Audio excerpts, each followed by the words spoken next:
یہ انعام ایسا ہی ہے جیسے ہم نے تمہارے درمیان تمہیں میں سے ایک رسول بھیجا جو تمہارے سامنے ہماری آیتوں کی تلاوت کرتا ہے اور تمہیں پاکیزہ بناتا ہے اور تمہیں کتاب اور حکمت کی تعلیم دیتا ہے اور تمہیں وہ باتیں سکھاتا ہے جو تم نہیں جانتے تھے۔ لہٰذا مجھے یاد کرو، میں تمہیں یاد رکھوں گا، اور میرا شکر ادا کرو اور میری ناشکری نہ کرو۔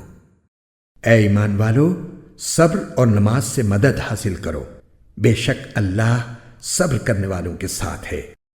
اور جو لوگ اللہ کے راستے میں قتل ہوں ان کو مردہ نہ کہو، دراصل وہ زندہ ہیں مگر تم کو ان کی زندگی کا احساس نہیں ہوتا۔ اور دیکھو، ہم تمہیں آزمائیں گے ضرور، کبھی خوف سے اور کبھی بھوک سے اور کبھی مال و جان اور پھلوں میں کمی کر کے۔ اور جو لوگ ایسے حالات میں صبر سے کام لیں ان کو خوشخبری سنا دو۔ یہ وہ لوگ ہیں کہ جب ان کو کوئی مصیبت پہنچتی ہے تو یہ کہتے ہیں کہ ہم سب اللہ ہی کے ہیں اور ہم کو اللہ ہی کی طرف لوٹ کر جانا ہے۔ یہ وہ لوگ ہیں جن پر ان کے پروردگار کی طرف سے خصوصی عنایتیں ہیں اور رحمت ہے، اور یہی لوگ ہیں جو ہدایت پر ہیں۔ بے شک صفا اور مروہ اللہ کی نشانیوں میں سے ہیں، لہٰذا جو شخص بھی بیت اللہ کا حج کرے یا عمرہ کرے تو اس کے لیے اس بات میں کوئی گناہ نہیں ہے کہ وہ ان کے درمیان چکر لگائے، اور جو شخص خوشی سے کوئی بھلائی کا کام کرے تو اللہ یقیناً قدردان اور جاننے والا ہے۔ بے شک وہ لوگ جو ہماری نازل کی ہوئی روشن دلیلوں اور ہدایت کو چھپاتے ہیں، باوجود کہ ہم انہیں کتاب میں کھول کھول کر لوگوں کے لیے بیان کر چکے ہیں، تو ایسے لوگوں پر اللہ بھی لعنت بھیجتا ہے اور دوسرے لعنت کرنے والے بھی لعنت بھیجتے ہیں۔ ہاں، وہ لوگ جنہوں نے توبہ کر لی ہو اور اپنی اصلاح کر لی ہو اور چھپائی ہوئی باتوں کو کھول کھول کر بیان کر دیا ہو، تو میں ایسے لوگوں کی توبہ قبول کر لیتا ہوں، اور میں توبہ قبول کرنے کا خوگر ہوں، بڑا رحمت والا۔ بے شک وہ لوگ جنہوں نے کفر اختیار کیا اور کافر ہونے کی حالت ہی میں مرے، ان پر اللہ کی اور فرشتوں کی اور سارے انسانوں کی لعنت ہے۔ وہ ہمیشہ اسی پھٹکار میں رہیں گے، نہ ان پر سے عذاب کو ہلکا کیا جائے گا اور نہ ان کو مہلت دی جائے گی۔ تمہارا اللہ ایک ہی اللہ ہے، اس کے سوا کوئی اللہ نہیں، جو سب پر مہربان، بہت مہربان ہے۔ بے شک آسمانوں اور زمین کی تخلیق میں، رات دن کے لگاتار آنے جانے میں، ان کشتیوں میں جو لوگوں کے فائدے کا سامان لے کر سمندر میں تیرتی ہیں، اس پانی میں جو اللہ نے آسمان سے اتارا اور اس کے ذریعے زمین کو اس کے مردہ ہو جانے کے بعد زندگی بخشی اور اس میں ہر قسم کے جانور پھیلا دیے، اور ہواؤں کی گردش میں، اور ان بادلوں میں جو آسمان اور زمین کے درمیان تابع دار بن کر کام میں لگے ہوئے ہیں، ان لوگوں کے لیے نشانیاں ہی نشانیاں ہیں جو اپنی عقل سے کام لیتے ہیں۔ اور اس کے باوجود لوگوں میں کچھ وہ بھی ہیں جو اللہ کے علاوہ دوسروں کو اس کی خدائی میں اس طرح شریک قرار دیتے ہیں کہ ان سے ایسی محبت رکھتے ہیں جیسے اللہ کی محبت رکھنی چاہیے۔ اور جو لوگ ایمان لا چکے ہیں وہ اللہ ہی سے سب سے زیادہ محبت رکھتے ہیں، اور کاش کہ یہ ظالم جب دنیا میں کوئی تکلیف دیکھتے ہیں اسی وقت یہ سمجھ لیا کریں کہ تمام تر طاقت اللہ ہی کو حاصل ہے، اور یہ کہ اللہ کا عذاب آخرت میں اس وقت بڑا سخت ہوگا جب وہ پیشوا جن کے پیچھے یہ لوگ چلتے رہے ہیں اپنے پیروکاروں سے مکمل بے تعلقی کا اعلان کریں گے، اور یہ سب لوگ عذاب کو اپنی آنکھوں کے سامنے دیکھ لیں گے، اور ان کے تمام باہمی رشتے کٹ کر رہ جائیں گے۔ اور جنہوں نے ان پیشواؤں کی پیروی کی تھی وہ کہیں گے کہ کاش ہمیں ایک مرتبہ پھر دنیا میں لوٹنے کا موقع دے دیا جائے تو ہم بھی ان پیشواؤں سے اسی طرح بے تعلقی کا اعلان کریں جیسے انہوں نے ہم سے بے تعلقی کا اعلان کیا ہے۔ اس طرح اللہ انہیں دکھا دے گا کہ ان کے اعمال آج ان کے لیے حسرت ہی حسرت بن چکے ہیں، اور اب وہ کسی صورت دوزخ سے نکلنے والے نہیں ہیں۔ اے لوگو، زمین میں جو حلال پاکیزہ چیزیں ہیں وہ کھاؤ، اور شیطان کے نقش قدم پر نہ چلو، یقین جانو کہ وہ تمہارے لیے ایک کھلا دشمن ہے۔ وہ تو تم کو یہی حکم دے گا کہ تم بدی اور بے حیائی کے کام کرو اور اللہ کے ذمے وہ باتیں لگاؤ جن کا تمہیں علم نہیں ہے۔ اور جب ان کافروں سے کہا جاتا ہے کہ اس کلام کی پیروی کرو جو اللہ نے اتارا ہے، تو وہ کہتے ہیں کہ نہیں، ہم تو ان باتوں کی پیروی کریں گے جن پر ہم نے اپنے باپ دادوں کو پایا ہے۔ بھلا کیا اس صورت میں بھی ان کو یہی چاہیے جب ان کے باپ دادے دین کی ذرا بھی سمجھ نہ رکھتے ہوں؟ اور جن لوگوں نے کفر کو اپنا لیا ہے ان کو حق کی دعوت دینے کی مثال کچھ ایسی ہے جیسے کوئی شخص ان جانوروں کو زور زور سے بلائے جو ہانک پکار کے سوا کچھ نہیں سنتے۔ یہ بہرے، گونگے، اندھے ہیں، لہذا کچھ نہیں سمجھتے۔ اے ایمان والو، جو پاکیزہ چیزیں ہم نے تمہیں رزق کے طور پر عطا کی ہیں ان میں سے جو چاہو کھاؤ اور اللہ کا شکر ادا کرو اگر واقعی تم صرف اسی کی بندگی کرتے ہو۔ اس نے تو تمہارے لیے بس مردار جانور، خون اور سور حرام کیا ہے، نیز وہ جانور جن پر اللہ کے سوا کسی اور کا نام پکارا گیا ہو۔ ہاں، اگر کوئی شخص انتہائی مجبوری کی حالت میں ہو اور ان چیزوں میں سے کچھ کھا لے جبکہ اس کا مقصد نہ لذت حاصل کرنا ہو اور نہ وہ ضرورت کی حد سے آگے بڑھے، تو اس پر کوئی گناہ نہیں۔ یقیناً اللہ بہت بخشنے والا ہے، بڑا مہربان ہے۔ حقیقت یہ ہے کہ جو لوگ اللہ کی نازل کی ہوئی کتاب کو چھپاتے ہیں اور اس کے بدلے تھوڑی سی قیمت وصول کر لیتے ہیں، وہ اپنے پیٹ میں آگ کے سوا کچھ نہیں بھر رہے۔ قیامت کے دن اللہ ان سے کلام بھی نہیں کرے گا اور نہ ان کو پاک کرے گا، اور ان کے لیے دردناک عذاب ہے۔ یہ وہ لوگ ہیں جنہوں نے ہدایت کے بدلے گمراہی اور مغفرت کے بدلے عذاب کی خریداری کر لی ہے۔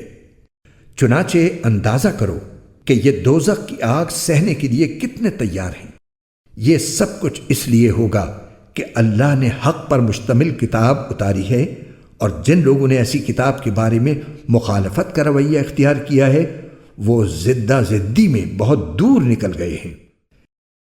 نیکی بس یہی تو نہیں ہے کہ اپنے چہرے مشرق یا مغرب کی طرف کر لو، بلکہ نیکی یہ ہے کہ لوگ اللہ پر، آخرت کے دن پر، فرشتوں پر اور اللہ کی کتابوں اور اس کے نبیوں پر ایمان لائیں، اور اللہ کی محبت میں اپنا مال رشتہ داروں، یتیموں، مسکینوں، مسافروں اور سائلوں کو دیں، اور غلاموں کو آزاد کرانے میں خرچ کریں، اور نماز قائم کریں اور زکوٰۃ ادا کریں، اور جب کوئی عہد کر لیں تو اسے پورا کرنے کے عادی ہوں، اور تنگی اور تکلیف میں نیز جنگ کے وقت صبر و استقلال کے خوگر ہوں۔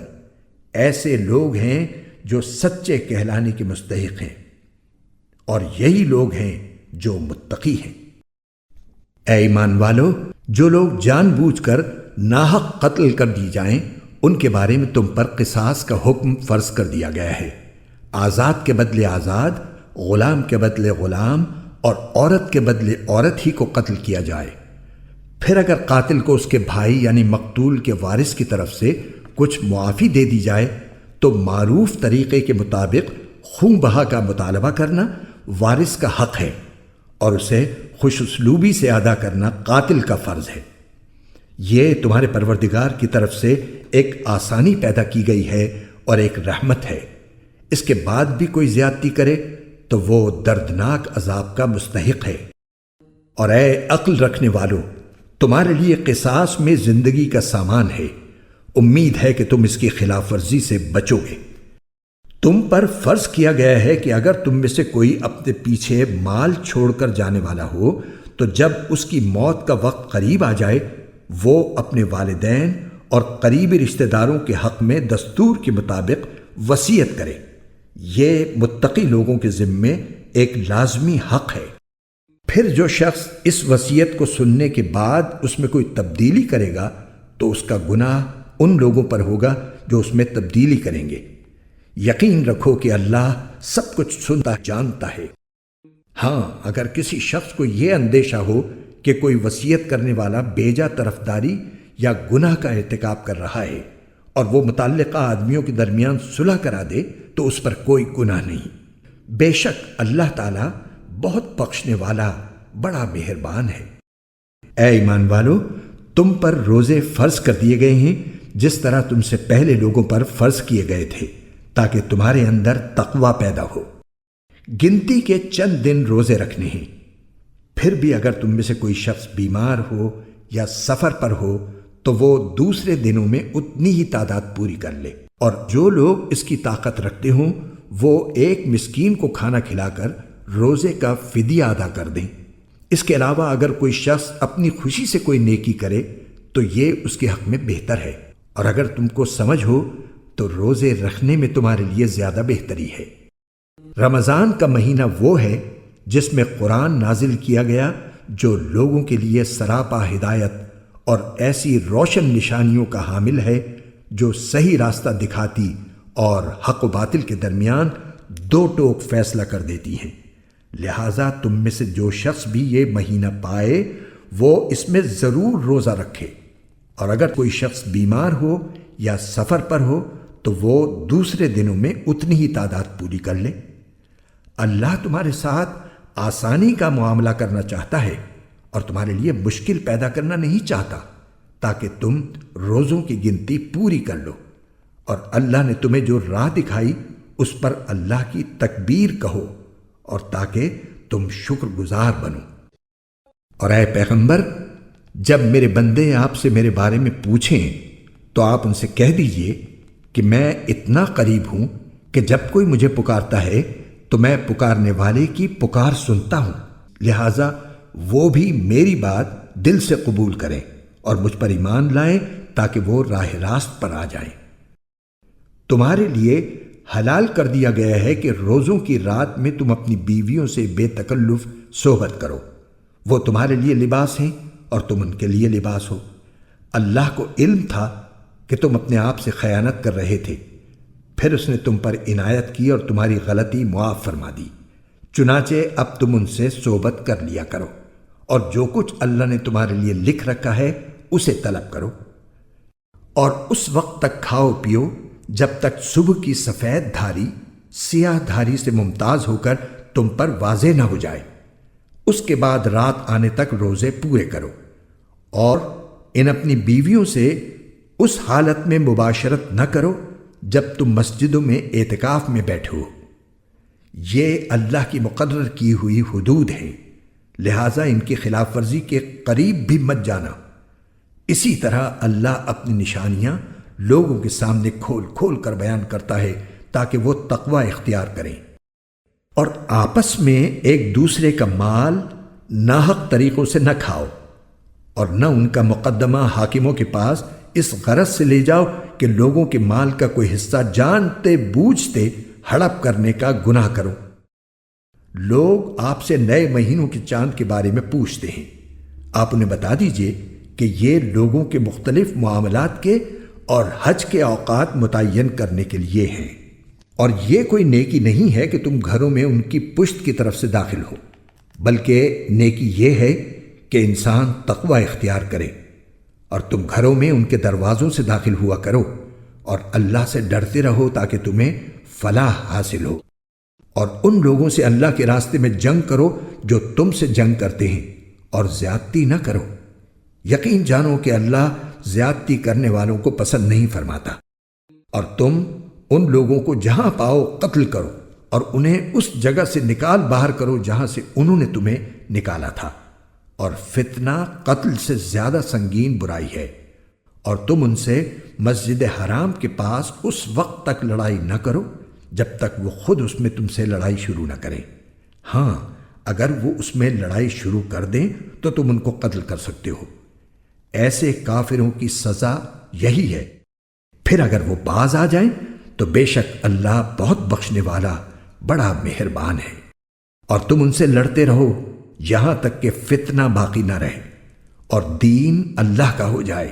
پھر اگر وہ باز آ جائیں تو سمجھ لو کہ تشدد سوائے ظالموں کے کسی پر نہیں ہونا چاہیے۔ حرمت والے مہینے کا بدلہ حرمت والا مہینہ ہے، اور حرمتوں پر بھی بدلے کے احکام جاری ہوتے ہیں۔ چنانچہ اگر کوئی شخص تم پر کوئی زیادتی کرے تو تم بھی ویسی ہی زیادتی اس پر کرو جیسی زیادتی اس نے تم پر کی ہو، اور اللہ سے ڈرتے رہو اور اچھی طرح سمجھ لو کہ اللہ انہی کا ساتھی ہے جو اس کا خوف دل میں رکھتے ہیں۔ اور اللہ کے راستے میں مال خرچ کرو اور اپنے آپ کو خود اپنے ہاتھوں ہلاکت میں نہ ڈالو، اور نیکی اختیار کرو، بے شک اللہ نیکی کرنے والوں سے محبت کرتا ہے۔ اور حج اور عمرہ اللہ کے لیے پورا پورا ادا کرو۔ ہاں، اگر تمہیں روک دیا جائے تو جو قربانی میسر ہو اللہ کے حضور پیش کر دو، اور اپنے سر اس وقت تک نہ مڈاؤ جب تک قربانی اپنی جگہ نہ پہنچ جائے۔ ہاں، اگر تم میں سے کوئی شخص بیمار ہو یا اس کے سر میں کوئی تکلیف ہو تو روزوں یا صدقے یا قربانی کا فدیہ دے۔ پھر جب تم امن حاصل کر لو تو جو شخص حج کے ساتھ عمرے کا فائدہ بھی اٹھائے وہ جو قربانی میسر ہو اللہ کے حضور پیش کرے۔ ہاں، اگر کسی کے پاس اس کی طاقت نہ ہو تو وہ حج کے دنوں میں 3 روزے رکھے اور 7 روزے اس وقت جب تم گھروں کو لوٹ جاؤ۔ اس طرح یہ کل 10 روزے ہوں گے۔ یہ حکم ان لوگوں کے لیے ہے جن کے گھر والے مسجد حرام کے پاس نہ رہتے ہوں، اور اللہ سے ڈرتے رہو اور جان رکھو کہ اللہ کا عذاب بڑا سخت ہے۔ حج کے چند متعین مہینے ہیں، چنانچہ جو شخص ان مہینوں میں احرام باندھ کر اپنے اوپر حج لازم کر لے تو حج کے دوران نہ وہ کوئی فحش بات کرے، نہ کوئی گناہ، نہ کوئی جھگڑا، اور تم جو کوئی نیک کام کرو گے اللہ اسے جان لے گا۔ اور حج کے سفر میں زاد راہ ساتھ لے جایا کرو، کیونکہ بہترین زاد راہ تقویٰ ہے۔ اور اے عقل والو، میری نافرمانی سے ڈرتے رہو۔ تم پر اس بات میں کوئی گناہ نہیں ہے کہ تم حج کے دوران تجارت یا مزدوری کے ذریعے اپنے پروردگار کا فضل تلاش کرو۔ پھر جب تم عرفات سے روانہ ہو تو مشعر حرام کے پاس جو مزدلفہ میں واقع ہے اللہ کا ذکر کرو، اور اس کا ذکر اسی طرح کرو جس طرح اس نے تمہیں ہدایت کی ہے، جبکہ اس سے پہلے تم بالکل ناواقف تھے۔ اس کے علاوہ یہ بات بھی یاد رکھو کہ تم اسی جگہ سے روانہ ہو جہاں سے عام لوگ روانہ ہوتے ہیں، اور اللہ سے مغفرت مانگو، بے شک اللہ بہت بخشنے والا ہے، بڑا مہربان ہے۔ پھر جب تم اپنے حج کے کام پورے کر چکو تو اللہ کا ذکر اس طرح کرو جیسے تم اپنے باپ دادوں کا ذکر کیا کرتے ہو، بلکہ اس سے بھی زیادہ ذکر کرو۔ اب بعض لوگ تو وہ ہیں جو دعا میں بس یہ کہتے ہیں کہ اے ہمارے پروردگار، ہمیں دنیا میں بھلائی عطا فرما، اور آخرت میں ان کا کوئی حصہ نہیں ہوتا۔